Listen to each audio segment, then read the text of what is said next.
the government e-marketplace, that is GEM, is in news. Why? Because the government e-marketplace now has requested an approval from the union government. They have requested for an approval from the union government. What is the approval that they are talking about?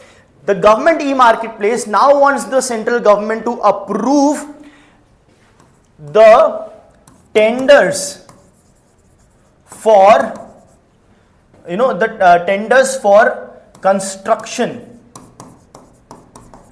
projects should also be done through the government e-marketplace. So the government e-marketplace has asked the union government to approve a process wherein even the tenders for the construction projects should be done through the government e-marketplace. Now, why is this requirement there? We'll understand that. Before that, we'll also understand what is government e-marketplace. We will also see why was there a need for government e-marketplace, what are its features, how does it help, and why is there a need for the tenders of construction projects to be also done through government e-marketplace. So let's get started. First things first, you might have gone sometime to get some, let's say, groceries for your house.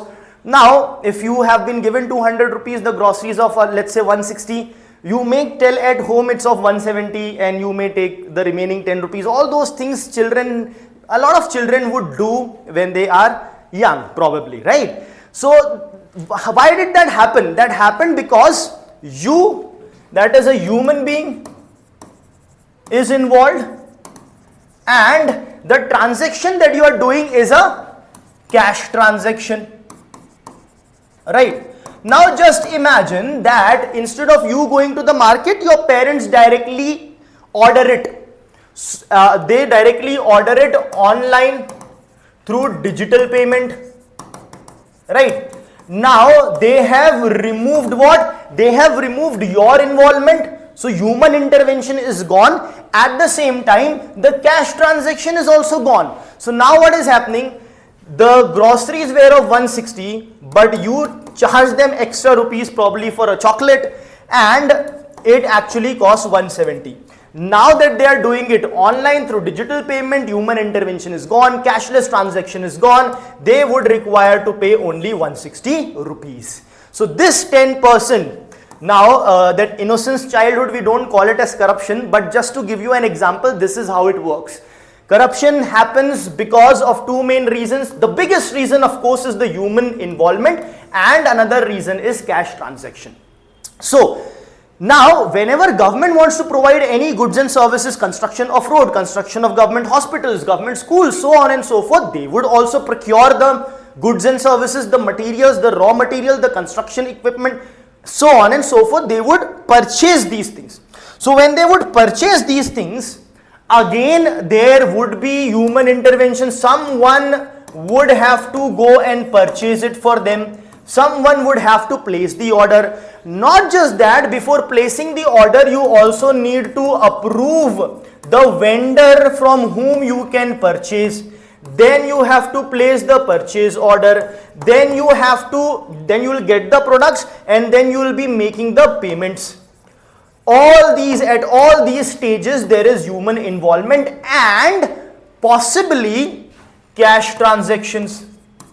So the two things we saw, both the things will be here. So what will happen? Because of this, there would be corruption, there would be leakages, there would be siphoning of funds, so on and so forth. So these things were happening. Not that it doesn't happen at all, it may still be happening, but this was happening a lot. So because of this, the government came up with an idea of government e-marketplace, that is GEM. What is this? This is an online platform. Online platform for what? Online platform for procurement. Procurement of goods and services for the government, okay, from whom? From the private players, okay. So what is government e-marketplace? It's an online platform for procurement of goods and services for the government from the private players. Now since you're making it online, what you're doing? You are basically removing human intervention, plus you are making online payments. This is the feature. So because of this, what will happen? Addressing corruption, right? Now this is not the only thing that will happen. This is one of the most important thing, but there will be other things also that will happen. What will happen is, since it's online, now you can buy products, from vendors across India, throughout India. So you will get what? Best quality products, or I should rather say goods and services, because it can be a good or a service. Best quality goods and services. Not just that, you would get at a competitive price. Better prices, cheaper prices, you will get it. The same manner, benefit for the vendors also, right? Why there is a benefit? Let's say a person from Kerala can sell in, for example, Rajasthan, right? Need not necessarily be. If this was not there, this vendor would be selling it in the local market. Now this market is also open for this vendor. This is just an example. Like this, for every state, any other state's market is also open, leading to best quality goods and services coming to the government, and competitive prices realized by the government. Now because of this, the efficiency will increase, right? The efficiency will increase. So these are the benefits of the government e-marketplace. Now let us see what all are the features. What all does it provide for? So it provides for e-bidding. Whatever goods and services are there, different departments, ministries can e-bid for that. It also provides for reverse e-bidding. So e-bidding is pretty clear. There is a good, there are 10 departments wanting to buy it, you bid it, right? But what is reverse e-bidding? In reverse e-bidding, what happens is, instead of the purchaser, the buyer bidding a certain amount, in reverse e-bidding, the seller quotes the amount. It's a reverse e-bidding. It's like a contract in construction projects, that I will create this bridge in 2000 crore rupees. Some other firm would say 1950 crore rupees. So they have already said that is like that contract, that tendering is like a reverse bidding, which is also possible over here. The seller quotes the amount. So let's say you have X, Y, Z seller, and X seller says rupees 1000 per unit with such and such quality. This person says rupees 970 per unit. This person says rupees 990 per unit. So the seller have quoted the price. Now the department, the ministry, the government can decide which one to go for, and of course they would have to meet a minimum quality requirement. So generally when the quality requirement is already given, and if you are meeting that, then you would probably go for the lowest one. But it can so be possible that this higher price may have a better quality, so still you may have a decision to make. But if it is meeting the minimum requirement set by the government generally goes for the least price available. Alright, so e-bidding is there, reverse e-bidding is there, also demand aggregation is there. This is also very important. Demand aggregation. You would know the demand of all the ministries, all the departments throughout India, how much is required where. So giving more transparency for the purchaser as well as the seller in the marketplace. Alright, now why is there a need for having this in the construction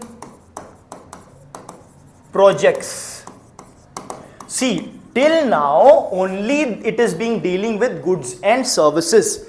This construction projects they are talking about is that the tender of the construction project. Why does government e-marketplace want this as well? Because presently what happens is, whenever a construction project's tender comes out, only local contractors, whichever contractor is there in that place, only local contractors will apply. That is one issue. Second, it is time consuming. Right. Third and fourth is the same thing. What? Which we already saw. Human intervention and cash transactions. Right. So leading to corrupt practices, time consuming, because of which delay happens in the entire project. And remember, when delay happens in a project, it is also a cost. It's not just that if 100 days delay has happened, just 100 days have been lost. Apart from 100 days, there is a lot of cost that has gone. So that is also an issue. And only the local contractors will apply. So when the argument is, when this comes into the government e-marketplace, then what will happen is, there will be better outreach. As in, again the same example applies. Kerala contractor getting a job for a Rajasthan project, for example, right? Delay, this is addressed, sorry, I am marking it wrong. So, this is addressed, time consuming, there will be no delay, it will be faster, speedy process, right? Plus human intervention and cash transaction can be addressed. How they can be addressed? Simply by having the entire process online process, and payments based on, in fact, online payments based on milestones. So for example, was the bridge that was supposed to be made was of 2 kilometers. Now the foundation has been laid. So that is one milestone. You get some amount of payment. Right. Now the superstructure is being cast. Then some payment. Erected. Then some payment. Finalized. Then some payment. And after final handover, the remaining payment. So different milestones can be set, and the payment could be online with zero human intervention, hence reducing or eradicating corruption altogether. As a result of which, and construction projects involve a huge amount of money. Okay, so, and construction project also already has a lot of delay in that. Plus on top of it, if more delay is coming because only regional contractors are there, not good contractors, whatever the reason be, it will further delay the project. So hence, it's a good step if approved by the union government to bring construction projects also under the government e-marketplace. Now, to see, let's say, what all the significant things it has done, we have seen that it eliminates, we see certain more things, eliminates corruption, gives you better quality realization, competitive price,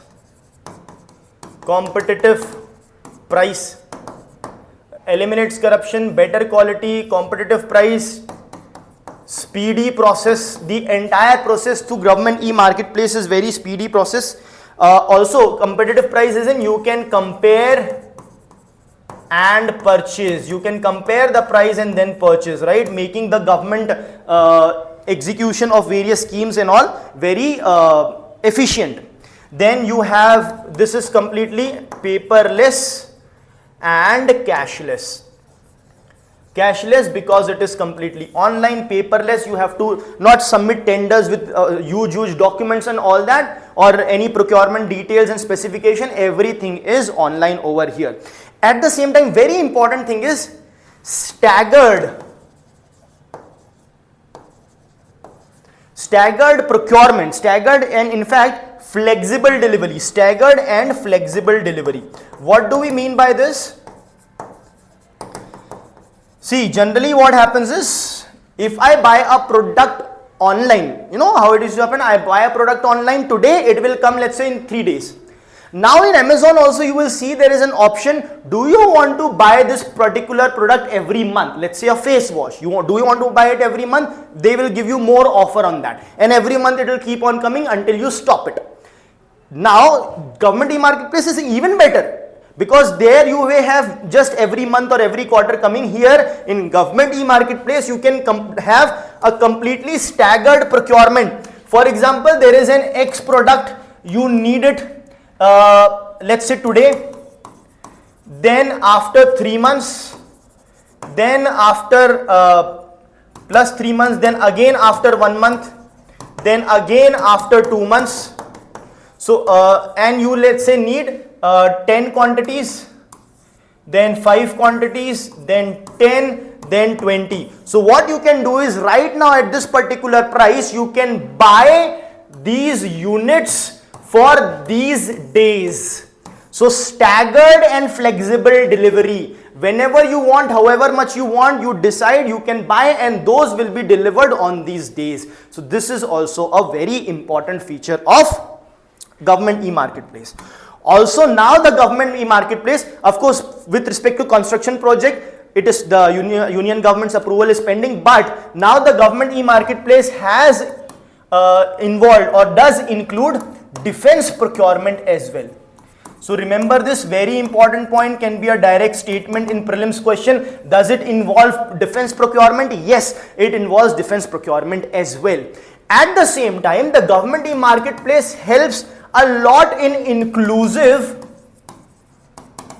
growth, which would of course lead to socio-economic development. How does it do it? I'll tell you how it does it. Again, take an example of Amazon. If Amazon wants to, let's say, popularize any product, they would charge probably more money, and you can advertise, it will be written sponsored by, sponsored products, so on and so forth. But here government is not here to earn profits, just want efficient system and also want inclusive growth. So what will government do? On their GEM, that is government e-market portal, they would come up with special pages for special products. For example, Ajivika products from Tribes India, right? Products from Khadi India. So when they are putting these products on their website, etc., what are they doing? Promoting this, right? When you are promoting this, you are leading to inclusive growth. Also, they have come up with a very amazing thing over here. I'll just tell you the exact name. Womania Initiative. Yes. Initiative. Now, what is this initiative? This initiative is to allow female self-help groups. Female self-help groups is there. So, allow female self-help groups and female business person to sell directly on the government e-marketplace. So again, what are you doing? You are ensuring inclusive growth. Is that clear? So it is not now limited to addressing corruption issue and all those things, but has gone way ahead of its time and doing a lot more, and the inclusion of the let's say construction project is going to further help this. Now, how much procurement is done by this? Close to 15 to 20% of GDP it is done, and in the last 1 year it has doubled. So in 2021-22, the procurement through government e-marketplace was 2.01 lakh. Presently, it is 2.01 lakh crore. It is now 4 lakh crore, almost doubled. This is the amount we are talking about. All right. So that is why it's so important. Now imagine if you have 40% inefficiency in this, or now this is this much, 4 lakh. So if you have 50% inefficiency, it will be such a big number. Like for example, now through GEM, government e-marketplace, it is this. Probably if it would not have been there, these products may have cost us 5 lakh crore, for example. So instead of 5 lakh crore, we are getting it at 1 lakh crore only, 4 lakh crore only. So 1 lakh crore profit or savings. Now these are not the exact numbers. I am just telling you that if this would not have been the case, there would be leakages, there would be corruption. Remember, initially we started by saying that 160 rupees product was there, but for the parents it became of 170 rupees because you took 10 rupees. So that would have been the case, which is now addressed due to the presence of the government e-marketplace, hence bringing efficiency in the procurement system, and the amounts involved are huge.